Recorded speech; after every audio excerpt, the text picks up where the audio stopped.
Hey, everybody, on this episode of the GH Report, we've got everything. We've got some voter fraud. We've got Ryan and Ava getting closer. And, oh my goodness, who is showing up at Ferncliff? An old face from the past. We're going to break down all that and more next. You're tuned in to AfterBuzz TV, the ESPN of TV talk. Now, let the buzz begin. Holy cow, listen to that. Look at music. We perk up when we hear that. Like, oh, we get to talk about Port Charles and General Hospital and all these crazy things. Mm-hmm. That's right. Welcome to the GH Report, folks. Here every Sunday, or almost every Sunday. Let's be honest. Talking about the latest goings on here in Port Charles. I'm Frank Moran. I'm Carla and Ava. And as always, folks, like us on Facebook. Give us those 5 stars on iTunes. Subscribe to the YouTube channel and hop in the chat. Carla's got her iPad up and running, which means the chat is there as well. She's already reading all your great thoughts and comments. Keep them coming about anything that we talk about or anything that you might want to comment about about General Hospital in general. Yeah, let's show some love to our regular girl, PEI Kelly Public Cover, Joe Costanzo, Dulamon. What's up, Dulamon? Simon Love, Monique Abram, Sam Piboon, One Love RSR, Monique Abram, and Ann Robertson from Palm Bay, Florida. Hey, and Michael B. He just made it over from Black Tomatoes at Black Hollywood Live. Y'all need to join me over there, too. Okay, anyway. Man, look at that. Finally. That's a long commute. Thank you for doing it, Michael B. Thank you, everybody, for joining us today. So before we dive into the week in particular, how did you, in general, like the week that was there in General Hospital? It was a snoozy snooze. It was a snoozy snooze. It was a snooze, dude. That's a 3 snooze. It was a snooze. It was just like, it was like... It felt like it took all week long to culminate to what we got to on Friday.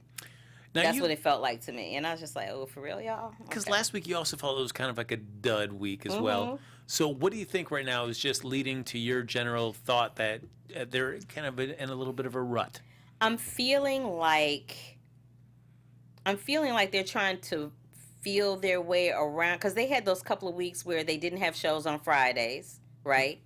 Where we were getting 3-episode weeks, and I'm surprised they didn't do it this week, especially with the election and everything that happened. But we were getting those 3-episode weeks. We were getting repeats of old episodes with people who aren't even on the show anymore. I'm just feeling like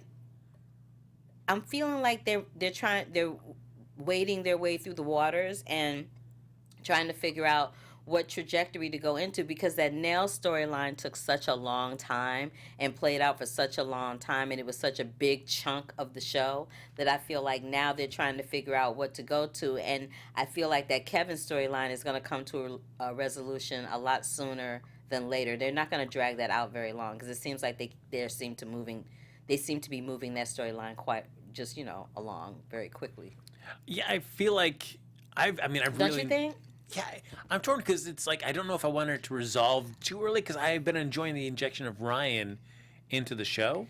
I'm loving John Lindstrom. Like, yes. The more screen time they can give John Lindstrom, I'm loving that. But I feel, doesn't it feel like they're kind of rushing? It feels to me like they're rushing through that storyline. Really? Because in a way, it is dragging its heels with me, where it's like, please, somebody, can somebody just look in that window of the room to see that, holy cow, the person that's in the room looks a lot like the doctor. Well, that part of the storyline is dragging. That part at Ferncliff is dragging. But the other part, where somebody's going to catch on to the fact that it's not Kevin, it's really Ryan, that seems to be moving along quite speedily, because I think it's going to be, in 2 seconds, Spencer's going to be the one to figure it out.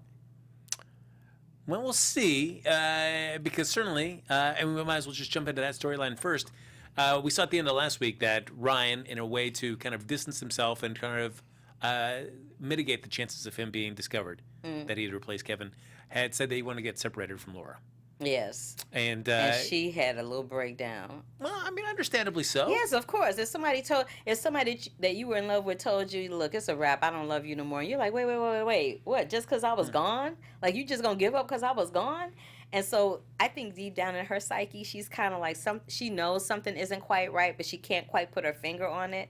And then I think she spent most of this week trying to figure out what the situation was, and then finally she got to that moment where she was like, where he had told her he was going to come and take his things out, come by and take his, and there was that scene where she was like, the sooner you can do that, the better. Yeah.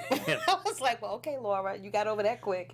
It just, it feels like it's gonna take somebody seeing Kevin to put these together, because nobody's gonna be able to make that leap that it's Ryan, because everybody thinks so somebody needs to see Kevin so that people can make that leap. Oh my gosh, Ryan is still alive. I think that plan that Carly has put in place with Sam and Jason may help make that happen sooner. I hope so. Just the sooner they can get to that part. That's a brilliant idea, actually. Yeah, and I'm fine with I just want to see Kevin get discovered, and then take a little bit more time with Ryan and Kevin, cat and mouse games, however you want to play it. But I want to see Kevin get discovered, and I want Ryan not to know that that's what's happened. Yes. Right? I need for that part to play out a little bit more. I need for Ryan to think he's still getting away with it, so that when he finally does get caught, the payoff is a little bigger than we may anticipate. You know what I mean? It has been really interesting just seeing him just really latch onto Ava. Those scenes with the two of them are pure gold, aren't they? They are. I just live for because the chemistry between them is palpable. It's really quite interesting. I would have never thought that the chemistry between them in this particular storyline would have played out the way that is playing out. Yeah. But I'm also not having the fact that they're making Ava kind of stupid. They're making her kind of stupid because she's like, "Oh, you like me, Miss Dr. Kevin?" Like, come on. Like, you really are going to be like, "Oh, you get me. You know, we're two of the same." Like, come on now, really? I feel like Ava is smart enough to know if somebody is interested in her in more than just a professional capacity. That's what I'm saying. But they're making her play it dumb. I'm thinking the first time that she saw him all up in her grill with Laura in the same room, she should have been like, "Yo, I don't feel comfortable with this. I'm gonna need you to go to the other side of the room." That's what should have happened in real life. That's what would have happened. But of course, this is the world of General Hospital and it's a soap opera, so that's not what's gonna happen. They're gonna play it out for all it's worth. Now, what's gonna be interesting to see is whether or not Ava ends up helping Ryan with some of his shenanigans to get back at some people, especially Carly. It is tough to say, because I could see Ava willingly putting up blinders on herself, because, as she was saying, that nobody sees her the way that he does. Yes, Mm-hmm. And so I could see her willing to overlook other things, because she just is so thankful to have somebody that can see her point of view on things. I don't buy that. She's smarter than that. That's why I'm saying they're dumbing her down. First they made her the begging, crying Ava. Now they dumbing her down. I'm like, I don't like Ava being dumb. I don't like Ava being a victim in any shape, form, or fashion. She's a smart cookie. Well, I don't think she's a victim at this moment. Not in this moment, but what I meant is in the past they've made her a victim with, like, the whole Griffin storyline. She was very much a victim of circumstances. She was always crying and whining and all that. And now she seems to be getting back a better sense of herself, where she was before the whole Griffin Kiki thing went down. And she's just getting back to regular Ava when here comes Ryan and his shenanigans. So as far as her psyche is concerned, I'm really interested to know what's going to happen with her once she discovers that she's not dealing with Kevin. And she may be the person to discover it first. I could see, which I think Ava will be Ryan's Achilles heel, because I think he will get to some point where he thinks, I can take it one step further and introduce her into a murder or something like this. Mm-hmm. And Ava, as much as she's done, as she says, I've done things in my past, some I've done, some I haven't. Mm-hmm. I felt like, when she said most I haven't, I'm like, yeah, most of them you have. Yeah. Let's call a spade a spade. But this is the thing. I think that just like you said with Ava, how she's seeing and hearing what she wants to see and hear, I think the same goes for him. Because she's saying to him, that was gross, that was sick, that was this, all these adjectives that she's using to describe finding Mary Pat in the gallery are not leading you to believe that that's something she would be into. But oftentimes, if you notice, when she's talking to him or when someone is talking to him about something else and he's looking at Ava, they bring the volume down on whoever the person is that's speaking, and it focuses on his face. Yeah. So in that regard, I would say that they are making him hear and believe what he wants. He's like creating his own little reality in terms of that, because she said to him point blank, that was nasty. That was sick. I would never. Who would do something like that? And the whole time he knows it's him. But although, I mean, what would you say if somebody asked you that? I mean, I don't know if anybody. Well, I mean, unless you're a total sociopath. If they asked me what? If they said, "How did that feel about seeing that decapitated body hanging out in your yard?" How the hell would you feel? Like, I'll have nightmares for the rest of my life. That's what I would say. Yeah, it would take a like, true... I don't need to see it. I can never unsee that. I even if for some reason in a world where I was like, oh, that's pretty cool, I would never say that to any other human being. I was like, keep those thoughts to yourself. Yeah, there's some things that, there's some things that you keep to yourself. It's like my mother said, if you don't tell it don't get told. That's right. So sometimes you just keep stuff to yourself. Yeah. And don't tell other people. Well, that was great. I really liked it. It was interesting to see, and I feel like in terms of the investigation, they've got the blonde hairs and the hand and stuff. But I did like at least seeing the Jordan and Curtis discussion, trying to figure out motives and reasonings, and that it wasn't just going to go right towards Carly directly. Which brings me to this. So I'm glad you brought up Jordan. So I was at the AFI Film Festival this week, and I ran into Brianna, who plays Jordan. Nice. I was standing there, and I was like, that looks like the chick who plays Jordan on GH. Marched my little self over there. I'm like, do you play Jordan on General Hospital? She was like, yes. I said, we do an after show on General Hospital at AfterBuzz TV. I would love for you to come on. She says, I would love to. So, Brianna, if you happen to be listening to this today, I'm going to need you to pull out that card I gave you and reach out to a sister. So, continue. Oh, I have a feeling that we'll probably have to make that reaching out. I don't know if she's watching right now. She might be. You never know. She from, she might, I'm taking a sip of Coca-Cola now. But no worries, folks. We are going to have a guest, in fact, in the studio next week. Speaking of guests coming out to the GH Report. Yes. Yes. We had Wes Ramsey come in here a couple weeks ago. Yes. And we're going to have Mary Pat. That's right. Her whole body, her head connected back onto her body. Head and everything will be here in studio talking to me and Frank Moran about General Hospital, her experience there, the whole Mary Pat storyline, and what she might be up to next. That's right. How they got her head in that barrel of apples. That was a little too unrealistic. Like, did she stand in the floor and just kind of pop herself up? You know what I mean? Oh, that was just they made a sculpture of that. That was a fake head that they just threw. It didn't look fake. All right. It did not look Hot fake. questions. We'll like, get to the again, bottom. I cannot unsee that. I'm just saying. I can't not unsee that. You know what, though? What you can see, though? What is that, Frank Moran? A lot of great after shows right here at AfterBuzz. Because you know what, AfterBuzzers, our network produces after shows for nearly all your favorite TV shows. From dramas, reality TV, sci-fi, and more, there's no network that works harder to serve you, the television fans. But we need your help. So we're asking that you please subscribe to one or more of our YouTube channels.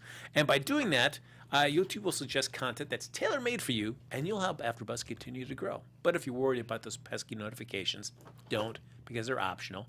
So hit that subscribe button now, and for this channel, and check out all our other AfterBuzz YouTube channels as well. And let us know you did so in the comments. And you know what? Carla Renata, she is going to, she's been dabbling in finger paints. She told me this morning, she's like, oh my gosh, finger painting. Oh my it's God. gonna enjoy my life. If you guys could hear the extent of these lies that he makes up on a weekly basis about me, first of all, I am a black woman in America with nails. I am not trying to finger paint anything ever. I think thou protest too much. But let us know you did so in the comments, and Carla's going to make you a great finger painting of your favorite GH character. It'll be delightful. But for now, though, folks, thanks for being the best fans and for helping us to become the ESPN of TV Talk. See, that's what you get for telling them lies on me. That's why you tripped over your words. Didn't stick that landing. Didn't make it tight. Oh. Oh, my God. That's pure comedy. I cannot with you sometimes. So we've got Carly mixed up in the whole Ryan storyline. She's got her plan to have Jason's like, hey, you called and you need help. I'm going to do it. And if I'm going to do it, I'm going to bring in the big guns. And Curtis. It was interesting to see like Curtis and Steve Burton. And yes. I like that little trio of working together. They got mad chemistry. I kind of love that. Oh, and let me just flip back for a second. Let me just flip back and say that when I spoke to Brianna, all of the 5 minutes that I talked to her, I asked her how she felt about, how are you liking being on General Hospital? And she said, at first I was really, really nervous. And I said, I could see that. I said, but you've settled in quite nicely now, right? She said, oh, yeah, now I'm having more fun. And you can tell, because the scenes and I say that to say, the scenes this week between her and Curtis didn't feel awkward. Yeah, I mean, I gotta imagine, like, coming in as a recast is... Yeah, as a recast is one thing. Coming in as a brand new character where you can create the arc yourself, but coming in as a recast where people have, like we fell in love with Vanessa Antoine as Jordan. We fell in love with her, and we got to know her and love her playing Jordan, and to see somebody else come in and put their stamp on it, for a lot of the fans, including us, because we talked about it, it was difficult at best. But I've noticed in the last couple of weeks that she's really started to settle in, and you can even tell that the other characters that she's playing against are starting to settle in and be a little bit more comfortable too. Like, there was a really nice scene between her and Finola Hughes. It was very brief, but it was really nice. That scene ended kind of weird. It was weird, but it was a comfortable scene. Like, I didn't feel like that was the first time. That particular episode was the first time where I felt like she didn't feel uncomfortable. And then, unfortunately for her, she came right in the middle of that whole Aunt Stella storyline. So I'm sure that her uncomfortableness had a lot to do with all of that. Because at the end of that scene that we were talking about with her and Finola Hughes, they both say that they love each other. And it just felt like I am so about, like, the Anna and Jordan relationship. I don't know if it's gotten to that level to me where it's like, I mean, if you say I love you, like, I don't know. I just don't know. So. You think so? Yeah, like good girlfriends. If you like, I have some friends that I'm really tight with.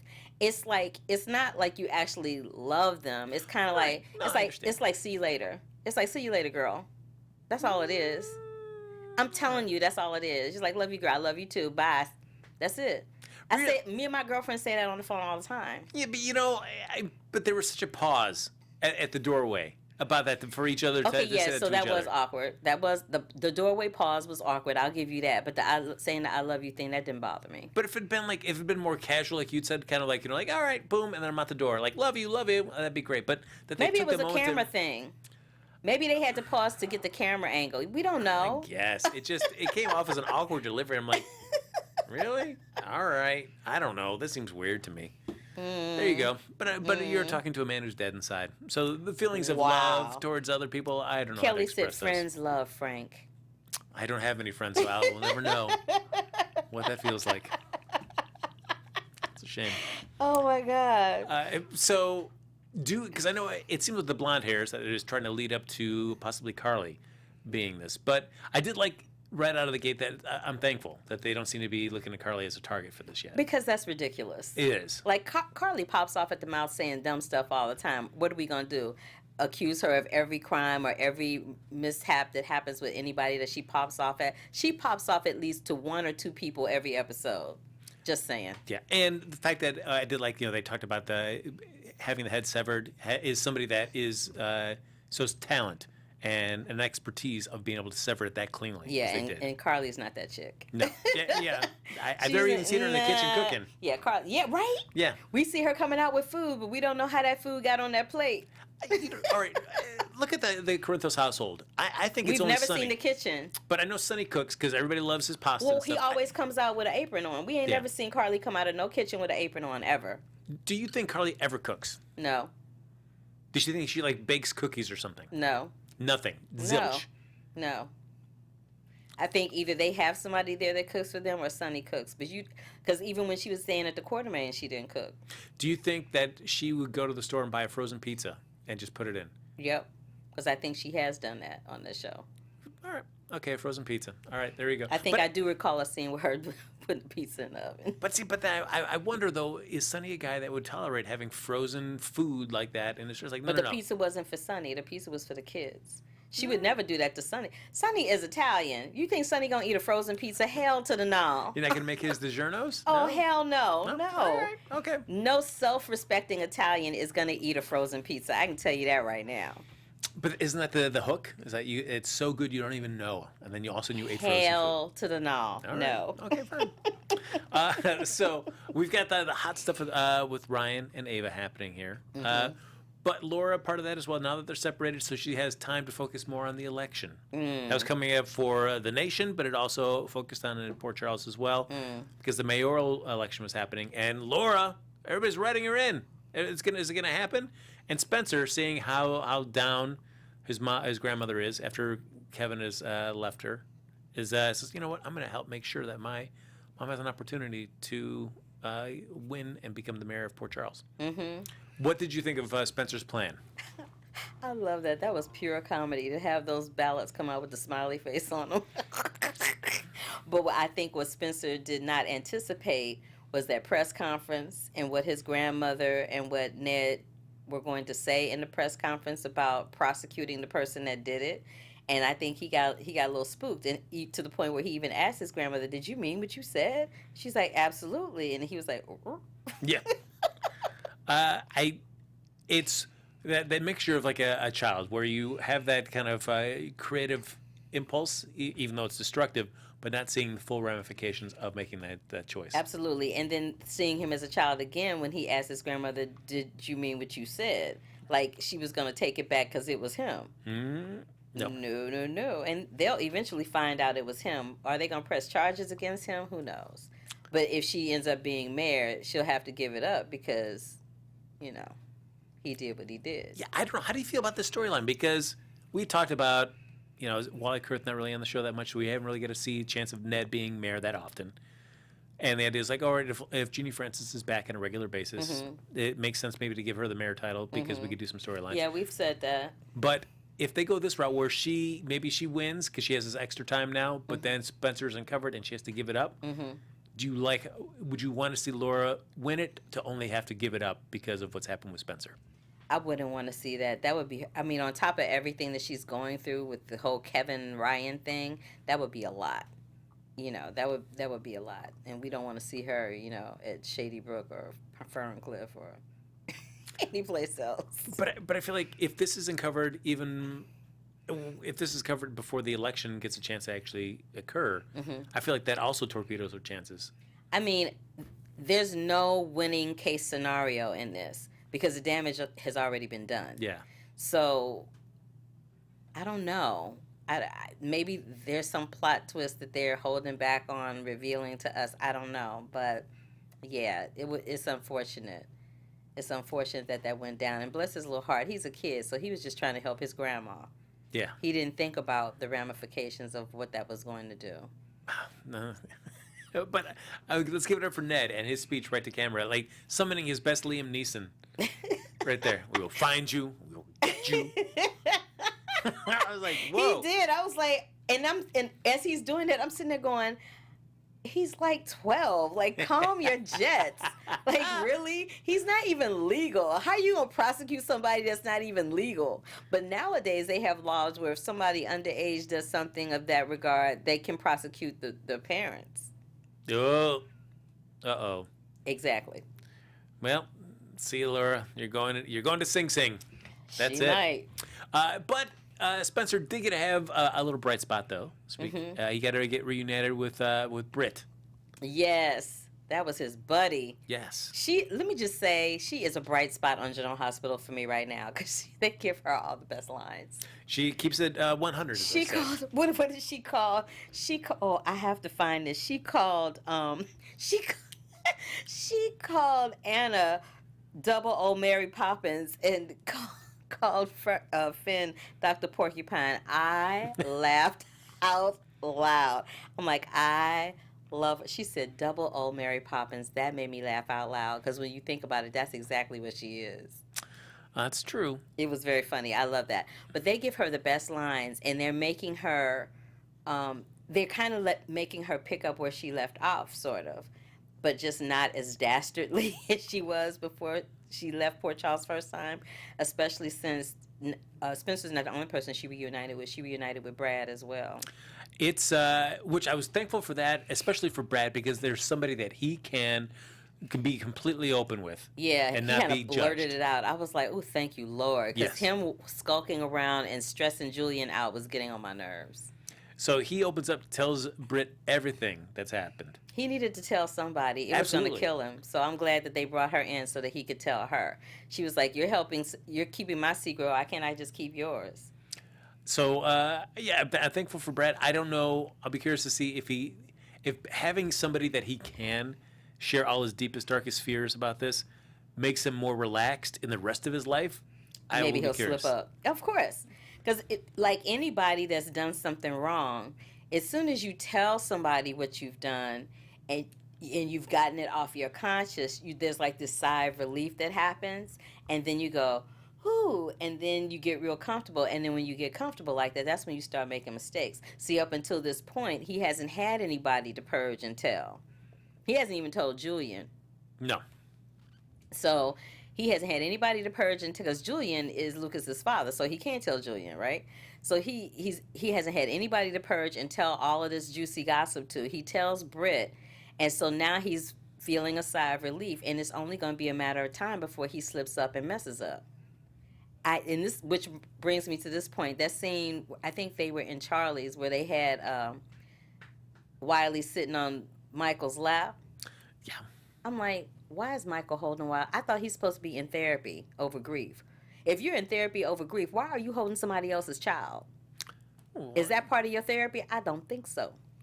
So you have to shut off just being with family? I'm not saying shut off being with family, but what I am saying is that if you seeing a baby boy is triggering feelings for you and your grief, that it's probably a good idea that you avoid that for a little bit. And if that wasn't bad enough, then here comes Bobby with was it a spoon or a rattle? What was it? I couldn't tell what it was, a spoon? And me dropping it on the ground, seeing for Michael to pick it back up. I'm like, Michael said, I don't think Britt will do her boy like that, meaning she won't tell him. I don't think she will. Britt's not going to roll over on Brad. Brad's going to roll over on himself. He's his own worst enemy. It's been, I'm just happy to have, at least he can open up to somebody else, because enough of Brad just constantly freaking. I know, him skulking around and freaking out and running after Julian. I'm like, if I saw one more scene like that, I was going to shoot myself. I'm like, I cannot. I just cannot see that one more time. I can't. What I am excited about, though, is that there is, I've been excited by the amount of Britt that we've gotten, and especially with a variety of different stories, which has been great. And there was more than I thought we were going to get of her. So I'm loving her. Yes.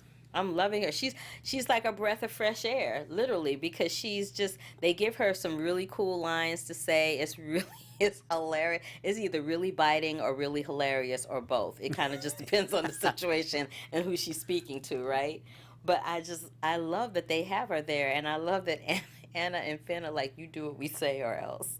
Like that in itself is a whole different kind of comic element. I love it. We speaking of Brad and Lucas, of course, we get to see Lucas starting to warm up to his dad.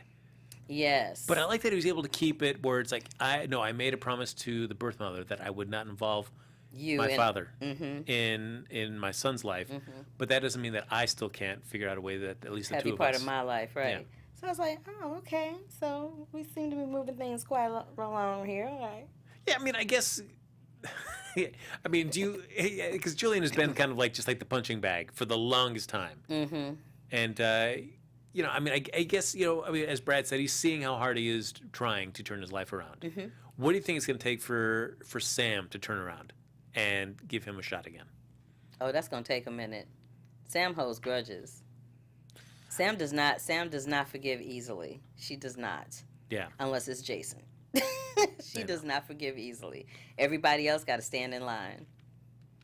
It's I don't know, because she's held on to this longer than I thought that they may have. I thought they may have softened her up a little bit, but she stayed strong. Because not only did he mess with her, but he messed with her mom. Yeah. And how many years went by before she even knew Alexis was her mom? They had that whole storyline where, that was revealed, and that took months. So, and it's taken her mom. Her mom had to get over all that drinking and losing her life. Like this, it's been a lot. So to watch her mother go through all that, to have her mother still be there for her in spite of everything, whether she supports her or not, and then to have Julian turn around and be lurking in the shadows. She's like, no, you've heard her for the last time. We can't let you up in here. No. That's what can't happen. You know what? Thank you for reminding me about the dark days of Alexis and her drinking. I'm so glad that storyline is passed. Woo! And it's great. That's a part of the character going forward, and it's. But fine. now they're trying to. Now they're making it a storyline. They're starting to make it a little bit of a storyline for Christina. Remember, she went and got drunk, and Jason picked her up and took her back to Sam's. I'm like, oh, please, let's not have Christina drinking. I think that was just a case of one emotional moment in her life where she is just. I don't. I Because it was the way they set it up. It was in the park of that bottle. No, the way they set it up was her looking around and taking the bottle and sliding it into her bag before she left the pub. Then they showed her in the park chugging down the bottle, and then the next thing we see, she's with Jason at Sam's apartment. But she wasn't. But the thing about Christina is that she wasn't a destructive drunk. She was just a sloppy drunk. Yeah. You know what I mean? So I'm wondering if that's going to come into play with this little Asian girl. It will be interesting to see because she was a calming influence on Oscar. That was hilarious. So I'm like, he got a brain tumor, really? Okay. Yeah. So so we'll see what happens with. I think Christina. I feel like she was just being secretive because she's stealing from work. So I feel like that's why she's on the DL about slipping, hiding the bottle. I think you're gonna go at your new place of work and saying, "Ha Hey, look what I got here." me taken." No. So I don't know. I feel like we would hit those beats a little bit more if they were gonna go down that road. I don't know. I disagree. We'll see. Yeah. We'll see, though. I feel like she just had that terrible day. Parker saying, like, we're done. And she just kind of hit that bottle for that. We'll see, though. But you know what gave me life is Sonny left that message for Margot. Yes. Didn't really wait for the answer. Just went straight to the horse's mouth. Went to her, and then had that whole situation where he talked to her. She's like, I'm going to get you. Talking that same... I'm gonna get you. He's like, you might not want to do that because you the person that's gonna get hurt. And he was so confident that she was the one that was gonna get hurt. It kind of piqued her interest. And then the next thing you know, there they are in the car heading toward her mama's house. Yeah, that's right. Are you threatening me? No, I'm just telling you. But now he's in the car with her going to her mama's house. I thought that was very funny. And then they get to the mama's house, and then the mama, Jeanette, is like. She's like, first of all, I love how people just let folk in their home and don't know who they are. Like, how you just gonna let somebody in your house? I got a Ring doorbell. Ain't nobody getting up in there unless I see what they look like. I'm just saying. So she lets him in the house, don't know who he is. He starts popping off about Scully and all this stuff, and then she makes the dive for the letters to make sure they still in the drawer because of what he's saying. She's thinking that maybe he's stolen the letters and got them. The letters are still there, but what she doesn't know during all of that is that Sonny has a wire. But what I do love out of that whole exchange was the fact that before he even went into the house, Sonny said, I just want to say ahead of time that I'm so sorry for what's about to happen. He's having at least a compassionate moment. Yeah, he was having a conscious moment where he was like, I almost felt like he didn't want that to happen to his worst enemy ever. That's a really hard thing to find out about your dad or your mom, for that matter. No, for sure. I mean, it's as much as Sonny hates the way that Margot's conducted herself. It's coming from her actions are bad, but it's coming from a place of a daughter trying to get justice for her dad. Yes. Mm-hmm. So I feel like Sonny, it's not a malicious intent towards Sonny. Like, I want your territory, so I'm going to come in and I'm going to do whatever I need to take to get it. Mm-hmm. No, this is me looking to get justice for my dead father, mm-hmm. who Sonny did kill. I mean, that's the thing. So for Sonny to kind of blow up what little world that she has left in terms of her family, it is nice to see Sonny have that. Like, I'm not a total monster. Right. It was sympathize. nice to see him have that moment, but now I'm interested to see, once the dust settles from this, how Margot is really going to react to that. Because right now she's just mad at her mom, but when she really sits down and thinks about it, she may be like, yeah, but I wouldn't be mad at my mom if he hadn't told me this.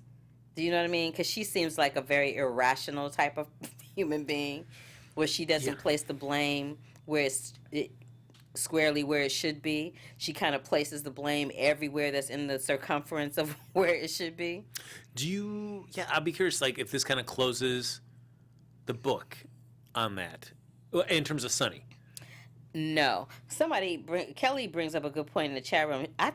She says, I thought Sam and Jason had the letters. How'd they get them back into the house so quick? I thought Sam and Jason had the letters too, because the last time we saw the letters, Sam and Jason had the letters in their hand. And then they gave some of them to Sonny because he had them. Mm-hmm. I can only imagine that before he went up there, he had somebody's shoving back. Okay, that actually would make sense. They snuck in at night, broke in, and put the stuff back. I gotta imagine that's the way it must have happened. Yeah, and then somebody else said, Dulamon said, "How did Sonny and Margot kick the mom out of her own house?" Gotta go. That's pure comedy. I tell you what, if that was a black mama, that wouldn't have happened. I tell you that right now. I will be curious to see, because Margot has just had this point of view and this story in her head about everything that's happened in her past, and to have that kind of shattered, how does she proceed and kind of pick it up? How does she rebound from that? That's huge. To find out that your mother was secretly plotting to have your dad killed, and that she knew he was dead for years but just didn't tell you, and then tried to make you think that she didn't tell you because she wanted to preserve the image of your father and preserve the image of her father in Margot's mind. Like, all of that is just one big ginormous lie. And when you find out that your parent has told you a lie like that, it's hard to come back from that. Like, how do you come back from that? No. That's the person that gave you birth. That's the person that taught you how to tie your shoes and do all these wonderful things in life. And now this person has betrayed you beyond belief. How do you rebound from that? It's hard. Well, yeah, I mean, to find out, the fact that your mother wanted your father dead. That's hard. That's a hard pill to swallow. I don't care who you are, soap opera character or not. That's hard. It's tough to say, like, oh, mom's all's forgiven. Mm-hmm. There's no like, oh yeah, I understand, mom. It's okay. I forgive you. That's hard. You know what else I wanted to talk about real quick? What do we feel about this Michael Willow Chase triangle that's about to go down? It's we see all that happen. So a couple meet cutes between Chase and Willow, and then with Michael and Willow. I guess, I need to see. And then Bobby was trying to remember I said last week, what happened to the girl that Michael had that date with? Remember I said that? And then this week, Bobby's like, remember that girl you had that date with? I was like, I cannot wait to come to work Sunday and tell Frank that. Remember when we had that conversation? She got a little name check in there. So I'm like, oh, she might be coming back. She about to get a paycheck. Hey. I mean, certainly Michael and Willow have something definitely in common to bond over, for sure. Yeah. But I still feel like I have very little interest in seeing that relationship develop. I'm more interested in Chase and Willow. I'm more interested in Chase and Willow too, but I don't think that's gonna stop Michael from trying. Michael don't give up especially when it comes to somebody else wanting something that he wants. He's a Corinthos. He gonna find a way to get what he wants. Yeah, I don't know. I mean, we've never seen Michael in a triangle before. So, I mean, because there was the stuff with Morgan and Kiki and himself, too. But, so, I mean, I guess that was kind of a weird-esque triangle. But, I don't know. To be in a triangle that doesn't involve a sibling. We'll see how that goes for him. Now, we also, speaking of people kind of exploring other options in their lives, we've got Franco, who's reached out to by Jordan in terms of this whole investigation about the person married. Because he was a former serial killer. Yep. I love the fact that he's a former serial killer in Port Charles that now is in Port Charles living with one of the most esteemed characters on the show trying to have a regular life. That is funny as hell to me. Because it was all the brain tumor. Yeah, and that's what Elizabeth says. Well, that he did that because he had a brain tumor, and they were like, did you see the look on their face? They were like, yeah, sure, okay, whatever you say. Speaking of, in terms of famous or well-known people inside the city, we have the conversation that it comes up with between Britt and Brad, where they talk about Sam falling at the nurse's ball, and that Brad made a GIF and put that out. Again, to go back to my forever kind of like, what's going on with this nurse's ball and who cares about the show? Like, who would care about this GIF of a woman falling down on a live Brad local and Britt. place? Yeah, that's Brad it. and Britt. Like, I guess they're the only ones that are texting that to each other. Like, who else is like searching GIFs and going? Remember they sat and they were watching because she couldn't go to the nurse's ball. So remember they sat and they watched it like they were like we sit and watch the 405 when there's a car chase sometimes with a big old bucket of popcorn. It was hilarious. We also get to see a little bit more of Maxie and Nina talking. Yes, that was very short though. Yeah, and Nina just like not wanting to go, like have a night out with Peter August. I guess I gotta try to get to know this guy a little bit better. But I did like Maxie turning the tables on her when it came to Valentine. Yeah, and then they had that conversation where they're like, why do we want to be with people that aren't good for us? And then Nina calls up Peter and invites him to go out with her to some event. I'm like, oh, y'all are doing the most right now. I cannot. It's like, oh. She went from totally hating Peter to asking him to accompany her to an event. Even his face was like, what the hell? Even his face was like, what happened to Nina? It was funny. Yeah, it's like, maybe I should just not get involved. Now, I did tease at the beginning of the show that we did see an old face in a new place, and that was over at Ferncliff. We finally get into that mysterious patient's room. Are we going to see Kevin? Are we going to finally see Kevin? That's what I thought. No. No, of course, because we're not going to let Jason and Sam find him. No. I would have loved that, though. That would have been fabulous. It would have at least blown up the story in a way that I wasn't expecting. We get to see Nelle hanging out there.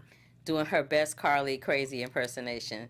And popping out of it so quick it made your head spin. Yeah. Sam was like, yeah, we love the fact that you're doing that impersonation. And Jason was like, you're good, but Carly was better. I'm like, ooh.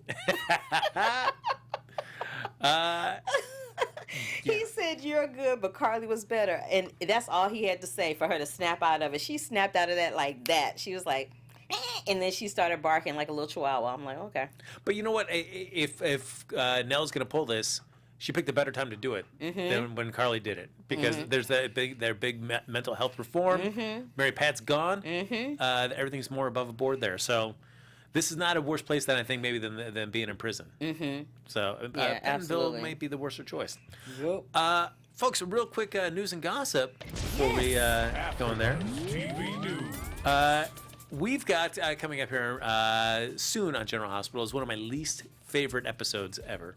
And that's when they do, I can't stand these episodes, when they do the imaginary stories. And they have an imaginary story coming, like a what if, and it's centering around Sunny, and I don't care. That is like a day where I don't watch it. Is it like a Christmas Carol kind of thing? It's going to be something terrible. And I'm just going to hit that fast forward button through the entire episode. It's going to be, I hate these episodes. They mean nothing to me. And I can understand from... because you're dead inside. Because I'm dead inside. And I can understand from a production side, it's like, oh, it's like a little one-off, and the actors will enjoy it because they get to play something different than their usual roles.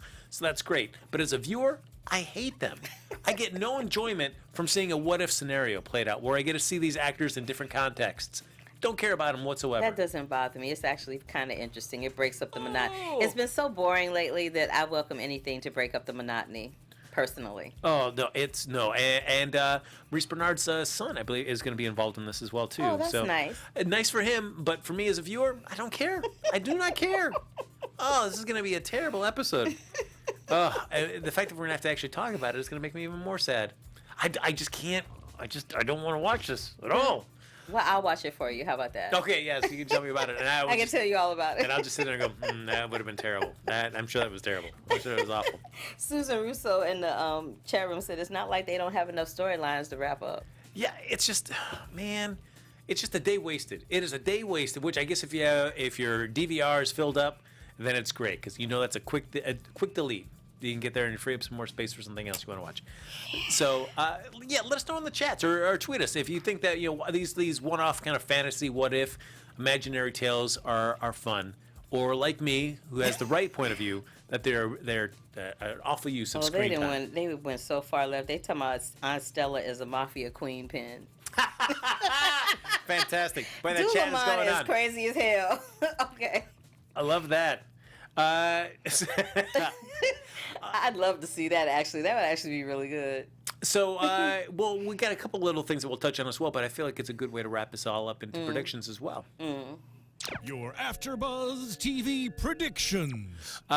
We, of course, one other storyline that was getting touched on was Oscar's illness, but also Jocelyn and Cameron. Still play acting, it being a couple, but as always, we've watched enough of these soaps to know you play act enough. Eventually, it's going to turn into reality, yeah. Yes. So, how soon do you think it is before Jocelyn goes, well, I'm looking at Cameron as more than It just a almost friend. happened, and then Oscar's mom showed up. It was this close to going down when Oscar's mom showed up. So I don't think it's going to be that too far along, unless Joss goes to the hospital to see why his mom ran up out of there so quick. Yeah, I'm ready. Like we've talked about, I'm ready for this Oscar thing to hit the next gear. Just either make him really sick, or get him in this trial, or just let other people know about this. Yeah. Just something's got to happen because I think Oscar's going to decide he's going in trial based on that headache, because up until now he hasn't had a headache like that one. yeah. Right? The last one he had, he passed out from it, but he hasn't had a headache that made him sit down and take a minute. So You get those great breathing exercises. Got to center you. I cannot with Miss Daisy, whatever. Any predictions that you have? Yeah, I think that they're going to escalate the Oscar storyline. I think he's probably going to do the trial. I think maybe they'll, take him off the grid for a minute so that they can focus more on, they're not going to have to focus so much on Sonny and Margot and that stuff anymore. They're probably going to focus more on this whole Kevin, Ryan, Laura situation, the election situation, Britt coming back. They're going to focus more on that, I think. I maintain that I would love for, and I know as I said before, you don't really want to see an actor lose a job, but I think it's a more powerful story if Oscar loses his battle. That's what I think. How do you feel? Ooh, I'm conflicted about that. Because remember early on you said this could be another Robin Stone situation. Yes. So I would like to see that happen. Yeah. So that we're not leaving Joss just dust with her butt hanging in the wind. I don't want to see that happen to that character because she's a good little actress. Well, what better words to end this on than your butt hanging out in the wind? I can't think of any. So that's what we'll do. We'll end this episode right there with those powerful words from Carla Renata. As always, folks, like us on Facebook, give us those 5 stars on iTunes, subscribe to the YouTube channel, and thanks everybody for hopping in the chat. And I guess we'll have to look back and dive more into why everybody thought that Aunt Stella was a mafia queen pin. He didn't elaborate, but I do want to give some love out to Daisy Flower 40, Susan Russo, War Hero 99, and I think that's everybody that joined us after, and Annie going. Those are the shout outs. Thanks for joining us. I'm Carla Renata, your co-host for the General Hospital After Show. You can find me across all social media platforms at The Curvy Critic. On Sundays, right before the GH Report, pop on over to Black Hollywood Live and check me out with Black Tomato so you can find out what is your favorite movie playing in the movies. And of course, on Monday nights, you can find me at the Dancing with the Stars After Show. Look at that. Follow me on Twitter and Instagram at HappyGoJackie. Folks, thanks for watching us. Thanks for joining us. Thanks for being in the chat. Like and subscribe to us on YouTube. But we'll be back next Sunday with a special guest. That's right. The person that plays Mary Pat will be here. Yay! Next Sunday, we'll break it all down on another episode of the GH Report right here on AfterBuzz TV. Bye, y'all. Our founder, Kevin Undergaro, Phil Svitek, and me, Maria Menounos, would like to thank you for tuning in to AfterBuzz TV. Remember, we're not just the first, we're the biggest in the world, and we're the only destination for all your favorite TV shows. Whatever you crave, we've got it. So go to AfterBuzzTV.com and check out our lineup. Buzz you later. The views expressed herein are those of the hosts only and do not necessarily reflect the views of AfterBuzz TV or its owners or principals.